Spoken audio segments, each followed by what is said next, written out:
سلامونه ملګرو، هیله ده صحتمند به یاست او وخت مو په خیر وي. په دې ویډیو کې غواړم تاسو ته وښیم چې موږ په میګا پرو کې له خپل اکاونټ څخه بل اکاونټ ته څنګه پیسې انتقال کړو.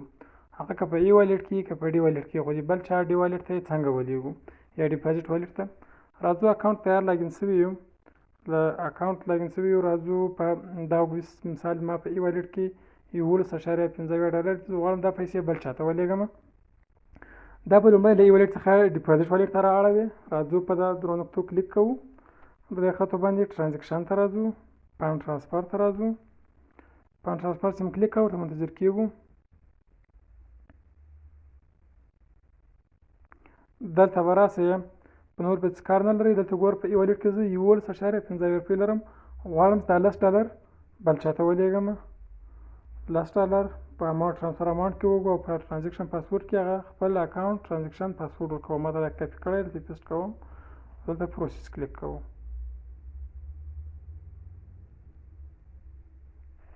اوس په دغه $10 له ای والټ څخه ډي والټ ته انتقال شوي ما په اکاونټ کې. دا راځم له ای والټ څخه $10 ډیپازیټ والټ ته راغلو. اوس غواړم چې دغه له ډیپازیټ والټ څخه $10 د یو بل کس ډیپازیټ والټ ته ولېږم. راځم بیا بیرته په هغه درې خطو کلیک کوم، ټرانزیکشن کلیک کوم، فنډ ترانسفر کلیک کوم، ورته منتظر کیږو.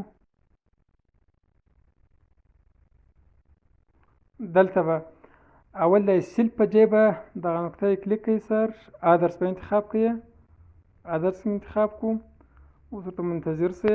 دلته یوزرنیم خانه خالي شو، دلته هغه کس یوزرنیم ورکوئ تاسو غواړئ چې دا پیسې ورته ولېږئ. زه غواړم چې دې همدرد یوزرنیم ته یې ولېږم. دلته به هغلته به کلیک کوئ تر څو د هغو نوم راشي چې دغه یوزرنیم دقیق ده یا نه ده. وینې ګوره عبدالفتاح نوم یې ورسره راغی.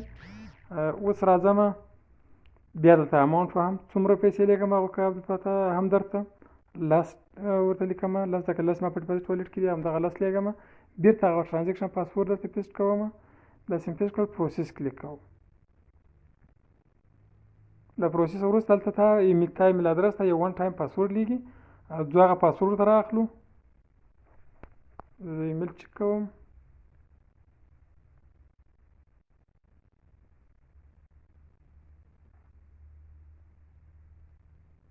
دغه ده ون ټایم پاسورډ راغلی ده، دا کلیک کوم.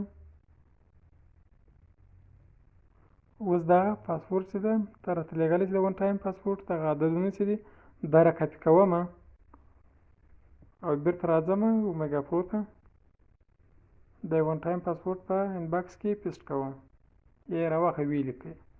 چې پیسټ مې کړ اوس کنفرم ترانسفر کلیک کوم. اوس ګورم چې تللي دي که نه دي تللي.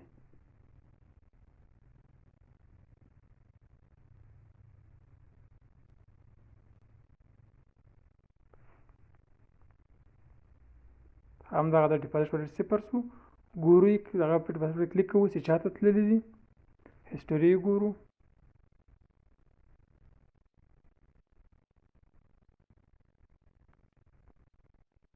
همدغه ده فنډ ترانسفر ټو همدرد ټو ډیپوزیټ والټ $10 په دغه نن ورځ تاریخ باندې 21 اپریل 2022 باندې دا تللي دي. نو دا سوله د له یوه اکاونټ څخه بل اکاونټ ته لېږلو طریقه. کوم پوښتنه لرله په ډسکرپشن کې زما د واتساپ شماره شته، کولی شئ له ما سره تماس ونیسئ. ښه وخت، ښې چارې.